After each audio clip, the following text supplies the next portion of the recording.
Feu, je suis désolé. Moi aussi, Ruby. J'aurais dû te le demander. J'aurais simplement dû te le demander.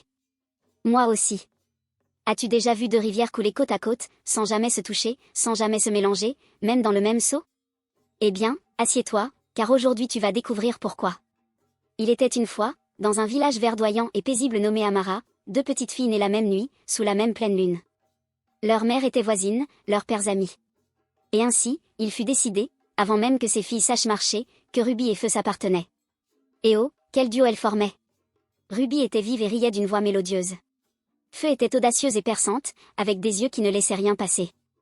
Ensemble, elles étaient des ennuis. Ensemble, elles étaient la joie. Tout le village savait que si l'on voyait l'une, l'autre n'était pas loin. Elles allaient ensemble à la maternelle, portant le même panier repas.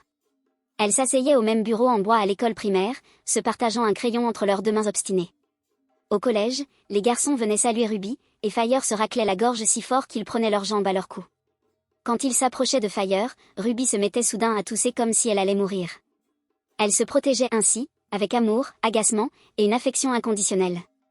Leur professeur, le vieux Babalogon, disait que ces deux filles étaient une seule et même personne, dédoublées en deux corps, et il n'avait pas tort. Mais comme on dit, les ennuis ne frappent jamais à la porte. Il s'appelait le prince Dio. Il arriva à Amara sur un magnifique cheval, arborant des bagues en or à chaque doigt et un sourire hypocrite. Il était le fils d'un chef voisin, envoyé en visite. Mais ce que personne ne savait, c'est que le prince Dio avait un passe-temps, la confusion. Son talent, le mensonge. Sa plus grande joie, c'était de voir les gens qui s'aimaient se déchirer. Lorsqu'il vit Ruby et Fire rire près du puits du village, il arrêta son cheval et sourit intérieurement. Confiant, il murmura. Il salua Ruby la première.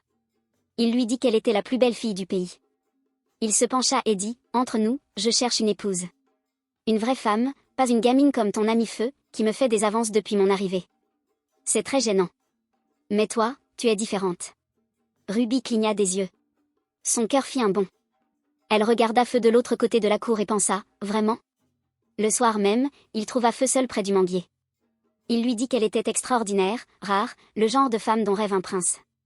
Il murmura, « Mais je dois te prévenir, Ruby me suit partout, m'envoie des messages, elle fait tout pour me séduire. » Pauvre Gilles.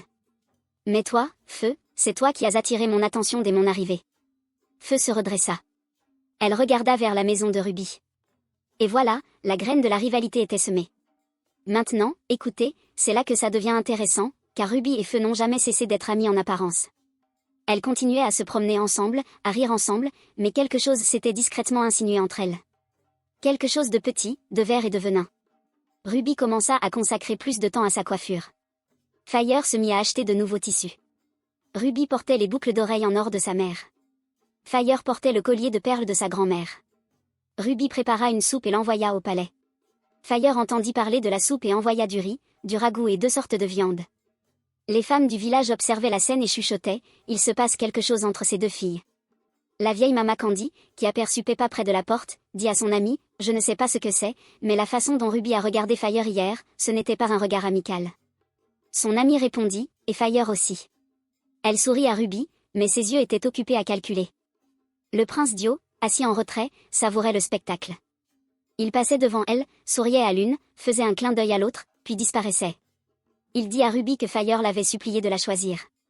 Il dit à Fire que Ruby avait pleuré toute la nuit à cause de lui. Que des mensonges. De beaux et terribles mensonges. Et les deux filles le crurent parce qu'elles le voulaient. Parce que quand on désire quelque chose, on n'entend plus rien. La compétition s'intensifia. Fire a du qui. Maman, pourquoi la mère de Ruby m'accueille-t-elle seule? Où est Ruby? Là elle va bien. Vous vous disputez pour un garçon. On ne se dispute pas, une personne divisée en deux. Maintenant, même les deux moitiés se disputent. Le silence entre les deux meilleurs amis devint plus pesant que n'importe quelle dispute. Leurs rires se firent plus brefs. Leurs visites devinrent polies au lieu d'être chaleureuses. Le panier repas qu'elles partageaient autrefois restait maintenant dans des maisons séparées. Et aucune d'elles n'osait demander directement au prince Dio, « M'aimes-tu? Veux-tu m'épouser? » Que se passe-t-il exactement? Car l'orgueil, voyez-vous, peut rendre même la personne la plus intelligente stupide. Il est temps d'en finir. Igname, huile et montagne. Tout est prêt. Une belle matinée pour le marché. Puis vint le matin qui changea tout. Le palais annonça que des objets avaient disparu de la résidence royale. Une bague en or, un collier en or, de beaux objets de grande valeur. Et lorsque les gardes du palais fouillèrent, qu'ont-ils trouvé? Une bague en or au fond du sac de Fire. Un collier en or glissé dans la bourse de rubis. Les filles hurlèrent. Elles pleurèrent. Elles nièrent tout. Mais les preuves étaient là, lourdes, dorées et accusatrices. Tout le village s'était rassemblé. Le grand prêtre se leva, vêtu de sa robe blanche, ses vieux yeux brûlants de colère. Les deux filles regardèrent vers le palais, vers le prince Dio, attendant qu'il parle, qu'il dise la vérité, qu'il les sauve, qu'il dise « Attendez, je connais ces filles. Elles ne voleraient jamais. » Le prince Dio se tenait à l'écart de la foule. Il les regarda. Il détourna le regard. Il ne dit rien. Le grand prêtre leva son bâton. Sa voix était basse et terrible. Que la vérité vive en vous. Que ce qui est en vous s'exprime. Que l'eau parle. Que se passa-t-il ensuite? Personne ne trouva les mots. Ruby et Fire commencèrent à transpirer. Mais ce n'était pas de la sueur. C'était de l'eau. Leurs pieds devinrent mous. Leurs jambes devinrent liquides. La foule recula, effrayée. Les deux filles se fixèrent du regard tandis qu'elles commençaient à fondre. Lentement, très lentement, non pas de douleur, mais d'une émotion plus profonde. Une immense tristesse. Une terrible compréhension. Ils ne résistèrent pas. Ils n'avaient plus la force de lutter contre quoi que ce soit. Tels des fleuves retrouvant enfin leur cours, ils franchirent les portes du palais, descendirent la route du village, passèrent devant le marché où Maman Cande laissa tomber son panier de poivre et s'enfuit en hurlant à travers le sentier forestier, coulant, se déplaçant, cherchant, jusqu'à pénétrer dans la forêt profonde et devenir ce que la malédiction avait décrété, deux fleuves. Le fleuve Ruby coulait d'un jaune clair comme le soleil du matin sur une eau calme. Le fleuve Feu coulait d'un ambre sombre et profond comme la terre du soir après la pluie. Ils coulaient côte à côte, si proches qu'ils pouvaient se parler, mais trop éloignés pour se mélanger. Il y a de l'eau sur ce sol. Quelqu'un a-t-il renversé de l'eau? Il y a de l'eau sur ce sol. Mon prince, le sol est sec. De retour au palais, le prince Déo riait avec ses hommes lorsque cela commença. De l'eau, froide, pressante, montait autour de ses pieds. Il baissa les yeux. Il n'y avait rien, mais il la sentait.